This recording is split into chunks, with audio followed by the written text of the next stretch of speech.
बिस्मिल्लाहिर्रहमानिर्रहीम। अस्सलाम वालेकुम स्टूडेंट्स, उम्मीद है आप खैरियत से होंगे। आपको सबसे पहले कांग्रेट्स कि आप नेक्स्ट स्टेप में अपनी लाइफ के आगे हैं, नेक्स्ट क्लास में आ गए हैं। मैं आपको कंप्यूटर की क्लास लूँगा और आज हमारा जो पहला लेक्चर है वो कंप्यूटर का है the stages of data processing cycle.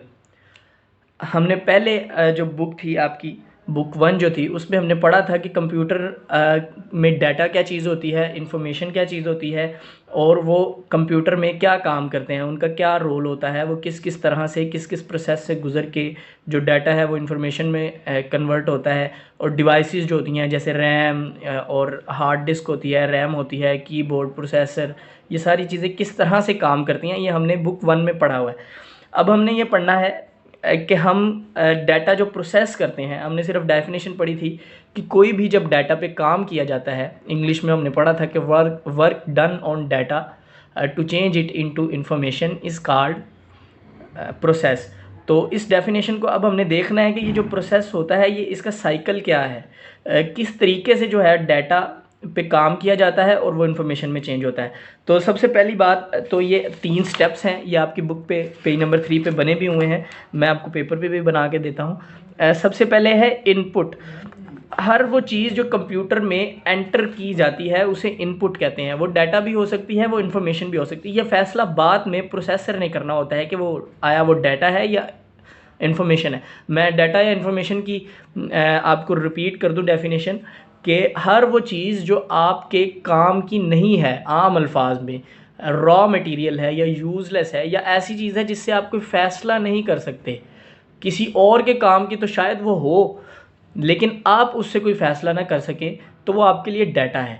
और उसको किसी ऐसी फॉर्म में चेंज कर देना जिससे आप फ़ैसला कर सकें कि इसका मैंने क्या करना है या ये क्या है, तो वो आपके लिए इन्फॉर्मेशन बन जाएगी। मिसाल मैंने ये ऐसे दी थी आपको, अगर आपको याद हो तो अपने बड़े भाई की असाइनमेंट वो उसके लिए बड़ी ज़रूरी होती है लेकिन आपको वो समझ नहीं आती क्योंकि आप उस लेवल पे नहीं हैं। अगर आप उसे समझ लें, आप उसको पढ़ना शुरू कर दें और उसको समझ लें, तो वो आपके लिए भी ज़ाहिर है इंफॉर्मेटिव बात हो जाएगी, वो आपके लिए भी डाटा नहीं रहेगा। इसी तरह इनपुट हम जो भी देते हैं वो 2 तरह का हो, या डाटा हो सकता है या इन्फॉर्मेशन हो सकती है। इसके बाद दूसरा काम ये होता है प्रोसेसिंग,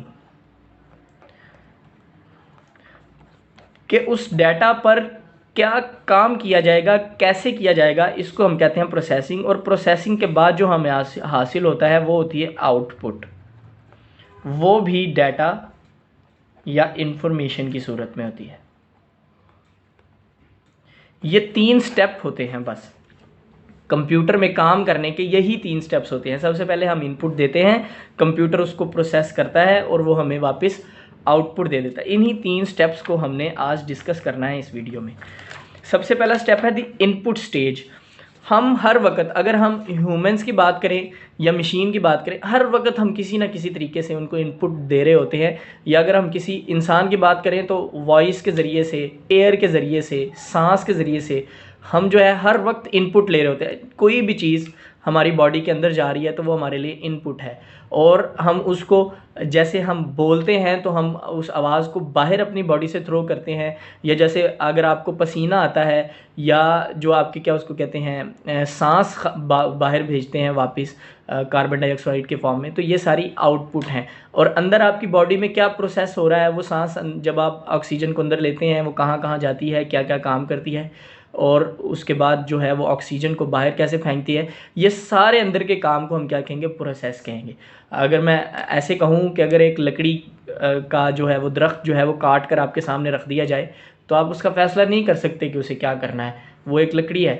अगर आपको बता दिया जाए, आरी और पूरे औजार दे दिए जाएँ और आपको इंस्ट्रक्ट कर दिया जाए, इंस्ट्रक्शंस दे दी जाएँ कि आपने इसे काटना है और एक चेयर बनानी है, तो आपके लिए काम बड़ा आसान हो जाएगा। आप उसे काट भी लेंगे, चेयर भी बना लेंगे, और जब वो चेयर बन जाएगी तो आप उसे कहेंगे ये आउटपुट है। लेकिन उस चेयर को बनाने का जो काम किया है आपने, जैसे लकड़ी को काटा है, डिज़ाइन किया है, उसको कीलों से जोड़ा है, ग्लू से जोड़ा है, वो जो सारा काम है उसे हम कहते हैं प्रोसेस। अच्छा, आपकी इसकी फर्स्ट स्टेज जो है वो है इनपुट स्टेज। तो इनपुट स्टेज में कुछ चीज़ें होती हैं जो डिस्कस करना ज़रूरी है। आपकी बुक के पेज नंबर 4 पे ये पॉइंट्स लिखे हुए हैं। डाटा कलेक्शन के हमने डाटा कैसे गैदर करना है, इकट्ठा कैसे करना है, उसके बाद डाटा कैप्चरिंग, उस डाटा को प्रोसेसिंग सिस्टम के अंदर एंटर कैसे करना है, इनकोडिंग, उस डाटा को उस फॉर्म में कैसे तब्दील करना है कि प्रोसेसिंग आसानी से हो जाए, और डाटा ट्रांसमिशन, इसको कहते हैं कि एक जगह से दूसरी जगह डाटा को भेजना कैसे है, और डाटा कम्युनिकेशन, एक सिस्टम से दूसरे सिस्टम में आपने डाटा को कैसे भेजना है। इसे हम डिटेल में ज़रा डिस्कस करते हैं। सबसे पहला ऑप्शन है आपका डाटा कलेक्शन।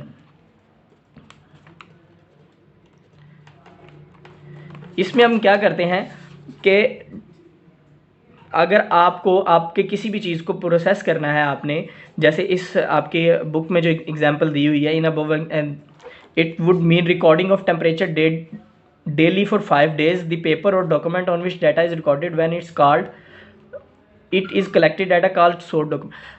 कोई भी ऐसी चीज़ जो हमने इकट्ठी की है, मिसाल के तौर पे आपने 5 या 10 दिनों का जो स्टूडेंट्स का रिकॉर्ड इकट्ठा किया है कि इन 5 दिनों में बच्चों ने क्या लेक्चर्स पढ़े हैं, कौन कौन सा टॉपिक पढ़ा है, तो वह ज़ाहिर है आप किसी जगह पे लिख लेंगे कि पहले दिन ये टॉपिक पढ़ा, दूसरे दिन ये टॉपिक पढ़ा, तीसरे दिन ये टॉपिक पढ़ा। उसको हम उस सारे को क्या कहेंगे, डाटा कलेक्शन। मिसाल के तौर पे अगर मैं दूसरी मिसाल दूं तो अगर हम नमाज़ पढ़ें और अपना एक कार्ड बना लें कि हमने जब भी नमाज़ पढ़नी है लिखनी है, तो एक आपका कार्ड बन जाएगा जिस पे आप 5 वक्त की नमाज़, फजर की नमाज़ जी मैंने पढ़ ली है, ज़ोहर की, असर की, वो सारा आपका एक रिकॉर्ड बन जाएगा। उसे हम कहते हैं डाटा कलेक्शन। उसमें टाइम लगता है, वक्त दरकार होता है, और वो जो पेपर एक बनता है जिस पे आपने डाटा कलेक्ट किया होता है उसको कहते हैं सोर्स डॉक्यूमेंट। ऐसा डॉक्यूमेंट जिसके ऊपर हमने अपना डाटा कलेक्ट किया है, डाटा गैदर किया है, उसे हम कहेंगे सोर्स डॉक्यूमेंट।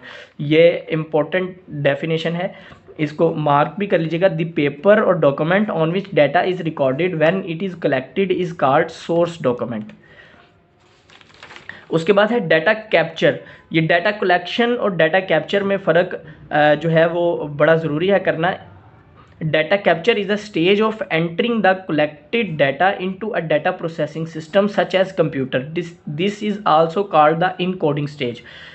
ये एक ऐसी स्टेज है जिसमें आपने जो पेपर में जो डाटा इकट्ठा किया था, आपने फजर का टाइम, ज़ोहर का, असर का, मगरिब का, या 5 दिन की नमाज़ों का, या 5 दिन के टेम्परेचर का, या किसी भी तरह का आपने जो डाटा कलेक्ट किया था, इकट्ठा किया था, उसको आप कंप्यूटर में जब सेव करेंगे, जब आप इस कलेक्टेड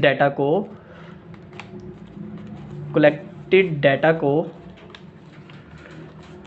सेव टू कंप्यूटर या मशीन, किसी भी कंप्यूटर हो सकता है, मोबाइल हो सकता है, लैपटॉप हो सकता है, या कोई और मशीन हो सकती है जो जैसे कैलकुलेटर हो सकता है, किसी भी मशीन में आप जब सेव करेंगे तो इसको कहेंगे डाटा कैप्चर। ठीक है। इससे अगला जो है इनकोडिंग, ये बहुत इंपॉर्टेंट है, ये आपके एक्सरसाइज में क्वेश्चन भी है, इसको आपने मार्क भी करना है। Encoding means converting data into a form that is easier to input into a data processing system. आप आसान अल्फाज में आपने डाटा को ऐसी लैंग्वेज में चेंज करना है जो कंप्यूटर को आसानी से समझ आ जाए। सिर्फ ये इतनी सी बात कहना चाह रहे हैं कि ऐसी फॉर्म में चेंज करना है जो कंप्यूटर को समझ आ जाए। जैसे कि हमने पिछली बुक में पढ़ा था कि बाइनरी लैंग्वेज जो है वो समझ आती है कंप्यूटर को, यानी कि 0-1 की फॉर्म, कोई भी 0-1 की फॉर्म में अगर लिखा हो तो उसको समझ आता है। उसे F का नहीं पता क्या लिखा हुआ है, उसके आगे 0-1-1-0-1 इस फॉर्म में अगर कोई वैल्यू है तो उसको पता चल जाएगा कि ये F इसके बराबर है और मैंने इसको कैलकुलेट करना है, इसको देखना है या इसको प्रोसेस करना है। उसको ये समझ आती है, इंग्लिश समझ में नहीं आती। तो हमने इस इंग्लिश में लिखे हुए डाटा को ऐसी लैंग्वेज में चेंज करना है जो कंप्यूटर को समझ आ जाए। और मज़े की बात यह है कि ये मुझे या आपको नहीं करना पड़ेगा, ये कंप्यूटर खुद ब खुद करता है, खुद ब खुद ये कन्वर्जन करता है। अब कोई भी आप जब इनपुट देते हैं तो उसको उस फॉर्म में चेंज करता है जो उसको समझ आ जाती है। जैसे मिसाल के तौर पर अगर आपको इंग्लिश में कोई बुक दी जाए और आपको वो इंग्लिश में पढ़नी नहीं आती, तो आप खुद ब खुद उस कोई भी लाइन जो आपको इंग्लिश में समझ नहीं आ रही, वो गूगल पे जाएंगे या किसी डिक्शनरी में जाएंगे, उसे देखेंगे, उसे ट्रांसलेट कर लेंगे, तो वो आसानी से आपको मिल जाएगी। ये आपने खुद किया है। ऐसे ही कंप्यूटर भी खुद अपना जो है वो कन्वर्जन करता है। इससे अगला टॉपिक है data transmission. Data transmission is the stage of sending input data to the process and carrying it across its various components. ये क्या करता है, डाटा को प्रोसेसर से लेता है और जहाँ जहाँ जिस जिस कंपोनेंट को उसकी ज़रूरत होती है वहाँ पे भेज देता है। मसलन कि अगर उसने प्रोसेस करके वॉइस क्रिएट की है, आवाज़ क्रिएट की है, तो जाहिर है आवाज़ आपको स्पीकर के ज़रिए से आनी है, तो वो स्पीकर को वो वॉइस दे देगा कि भाई ये वॉइस मिल गई है, आप इसको आउटपुट की सूरत में वापस यूज़र को दे दो। आगे है डाटा कम्युनिकेशन। एक तो ये सूरत है कि आपने वो वॉइस स्पीकर को दे दी, एक ये सूरत है कि आप वो वॉइस व्हाट्सएप के ज़रिए या कंप्यूटर में ईमेल के ज़रिए या किसी भी ज़रिए से अपने किसी दोस्त को भेजते हैं। तो अगर आप किसी और को एक कंप्यूटर से दूसरे कंप्यूटर में वो डाटा भेजते हैं तो उसको कहेंगे डाटा कम्युनिकेशन। अच्छा, इसके बाद आपकी है प्रोसेसिंग स्टेज। बड़ी ही आसान है, कोई भी ऐसा काम जो डाटा को, मतलब फजूल चीज़ को, रॉ मटेरियल को ऐसी मीनिंगफुल चीज़ में चेंज कर दे जिसके ज़रिए से हम डिसीजन ले सकें, जैसे कि मैंने आपको पहले बताया, तो उसको हम कहेंगे कि ये प्रोसेसिंग हो गई है। मिसाल के तौर पे अगर आपको रैंडमली काउंटिंग दी जाए 9 8 7 5 4 3 2 1, अगर ऐसे रैंडमली लिख के दिया जाए और आपको कहा जाए कि इसे तरतीब से लिख दें और आप इसको 1 2 3 4 5 6 7 8 9 इस तरह लिख दें और आगे 10, तो ये आपने एक प्रोसेस कर लिया, एक काम कर लिया जो रैंडम चीज़ को, जो रॉ मटेरियल को एक अच्छी फॉर्म में ले आए। तो आपने ये क्या किया है, ये प्रोसेस किया है। इसके बाद आ जाती है आउटपुट स्टेज। आउटपुट स्टेज भी बहुत इजी है, इसमें कोई मुश्किल वाली बात नहीं है। जो भी आपने प्रोसेसिंग करके डाटा को अच्छी फॉर्म में चेंज किया है, आप उसको दो काम कर सकते हैं। उसको या तो उस डिवाइस को दे सकते हैं जहां से वो आउटपुट के ज़रिए से यूज़र को मिलेगी, या आप उसको किसी दूसरे या तीसरे शख्स को भेज सकते हैं। इसमें देखते हैं हम आउटपुट स्टेज के लिए क्या लिखा हुआ है। The output stage is where information, ये देखें आगे लिखा है प्रोसेस डाटा। ऐसा डाटा जिसे प्रोसेस कर दिया गया हो उसको आउटपुट इन्फॉर्मेशन कहते हैं। इज़ प्रेजेंटेड टू यूज़र, ये यूज़र को प्रेजेंट कर दी जाती है। इसमें एक टॉपिक है decoding. Decoding occurs when the information that a code represent is made available to user. Decode, ये टॉपिक आप देख रहे होंगे, इसमें ये डिकोडिंग का टॉपिक है।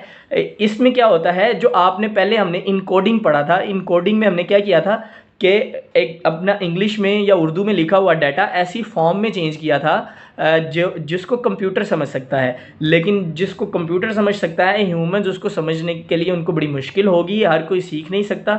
इसीलिए डिकोडिंग की जाती है, यानी कि वो फॉर्म जो कंप्यूटर को समझ आती है उसको दोबारा से कन्वर्ट किया जाता है ऐसी फॉर्म में जो यूज़र को समझ आए, यानी कि ऐसी लैंग्वेज में जो यूज़र को समझ आए। वो जाहिर है इंग्लिश है, उर्दू है, फ़ारसी है, पर्शियन है, जो भी यूज़र को समझ आती है वो उसमें कन्वर्ट कर दिया जाता है। इसको कहते हैं डिकोडिंग। इसकी डेफिनेशन आपने लाजमी करनी है।